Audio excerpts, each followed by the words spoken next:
All right, hey everybody.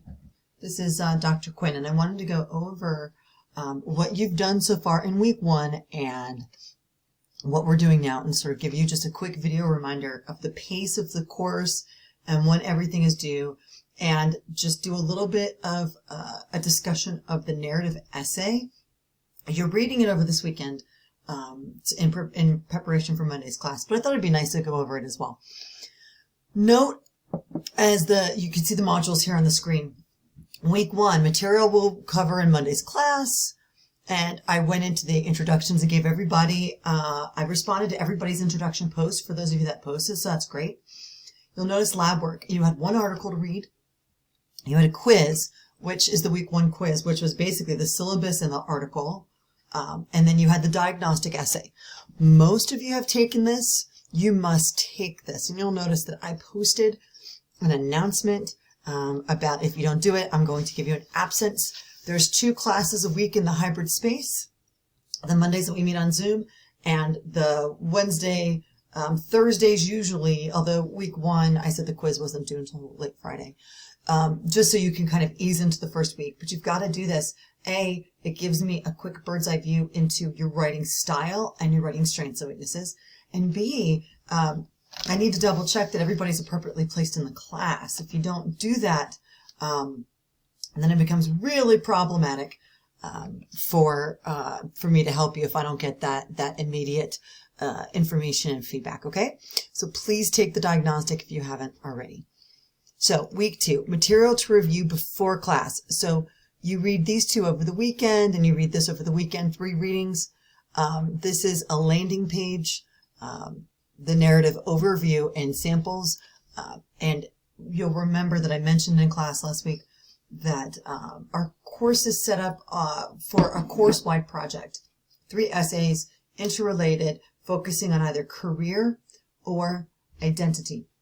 So for example, if you have been involved significantly in the Black Lives Matter movement, and you want to talk about that identity, and you want to talk about the work that you've done, and how you identify within the world, I think that would be a fantastic paper.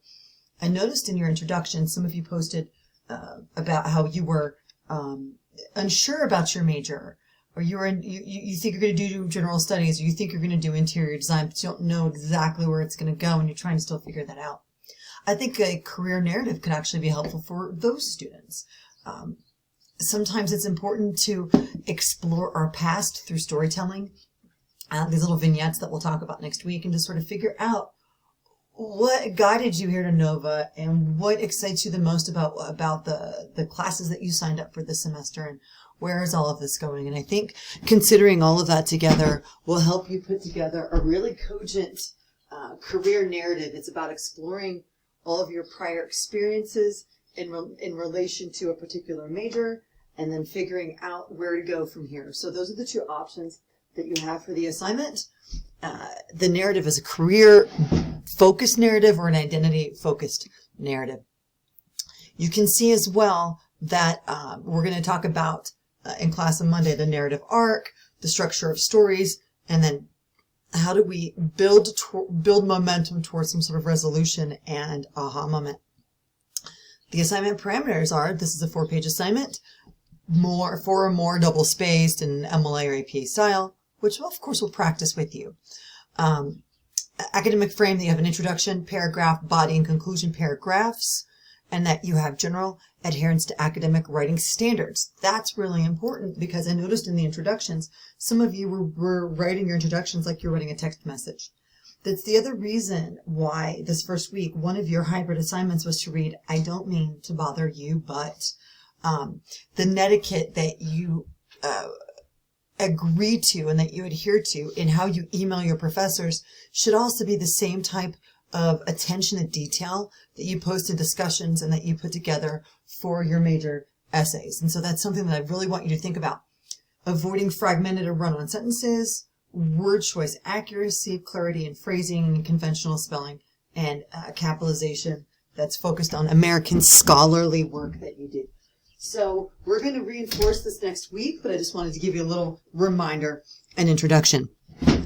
Don't forget as well to take a look at some of the sample student essays. I've got 2 here, Grace and Dawood, prior students with really interesting, these are both career topics, but you can get a chance to see some of the other student work, and you'll notice that none of it's grammatically perfect. That's not the expectation. The expectation is that you will work on your weaknesses and promote your strengths, and that's what I'm going to be able to help you do too. But you have to make sure that you're doing all of the work of the class to get that. You'll notice in I'm now back on the modules section where it says we're in week 2. You're going to complete all items. You have to complete these items, and then you can move on to the next unit. You'll notice these units are grayed out because I have not, in my student identity, gone through every one of these links yet. You'll usually see this closed. These little circles are indications that you have to finish something.